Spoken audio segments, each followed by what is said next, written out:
All right. Technically take two. So this is a day late, and my cat is yelling at me to go to bed. But there was a little bit of a problem with the devlog yesterday. If anyone saw it, I had made some audio changes on my setup, and apparently I recorded no commentary yesterday. So just want to put this out here. This is week 4 of the development blog for my little like Metroidvania platformer type deal. There's no real name to it because it's just a practice project, really.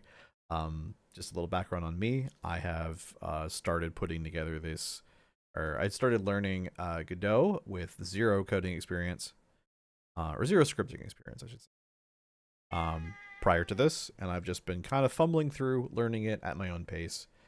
So don't take anything I show you here to be like a definitive good way to do things. It's just my own sort of working things out, and this is just for my own sort of thing where I can look back and say like, hey, I remember when I was first starting this out, and everything I did was bad. So welcome to Everything I Do Is Bad.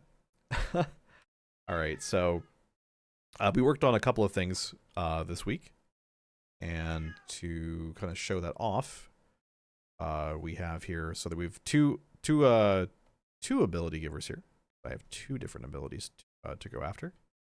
So by default here, we have a single button that will fire our fireball, right? But if I do the other button, you can see we can fire the lightning ball spell. So it's a pretty simple. Oh, shoot, I killed the boar.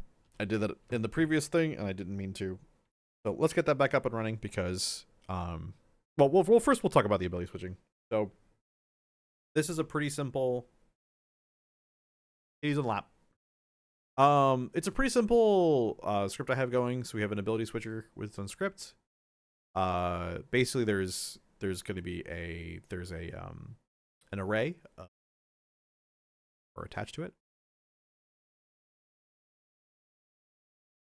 We have an int, an integer, to tell us which index to look at. So it's a pretty simple, just sort of mathematical loop where we just sort of, if we go cycle next, we increase. If we cycle downwards or cycle backwards, previous, we reduce. If we hit our cap, then we flip back around to 0. If we go under 0, we just flip up to our cap. Really simple. And then the ability, and basically in switchability, we go into here and we say, hey, for every ability we have logged in our array, we go through and set the ability selected to false, and then we find the index for the currently active one, and we set that one to true. Super simple. And when we press our ability button, we just emit a signal to use ability, and the active one goes off, and the inactive ones are set so they won't because they're not selected. So really super simple. We can take a look at what else we've done. So I've set up a little bit of AI. So the second we sort of go into the boar's vision range, come after us. But once we're outside his vision range, he doesn't have an idle set up yet, but basically he goes back to his idle state. So he no longer tries to follow after us and attack us. So he could just kind of run off on his own thing, and he'll de-aggro and re-aggro. So that's pretty much where that's at. I definitely built this more complicated than it had to be.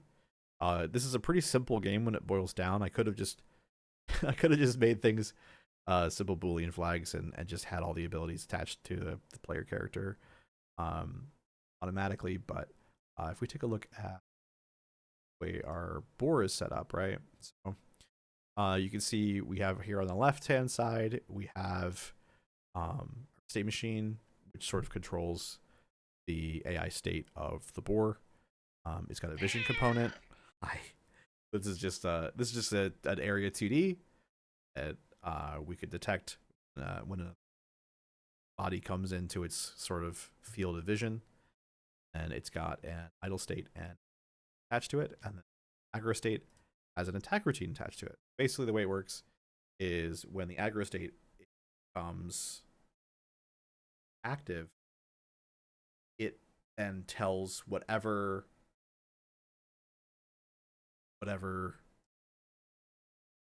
attack routine is currently attached to it to execute its logic. Really super simple, really straightforward stuff. But yeah, it's been a lot of fun kind of putting this all together. So yeah, following along one more time next week.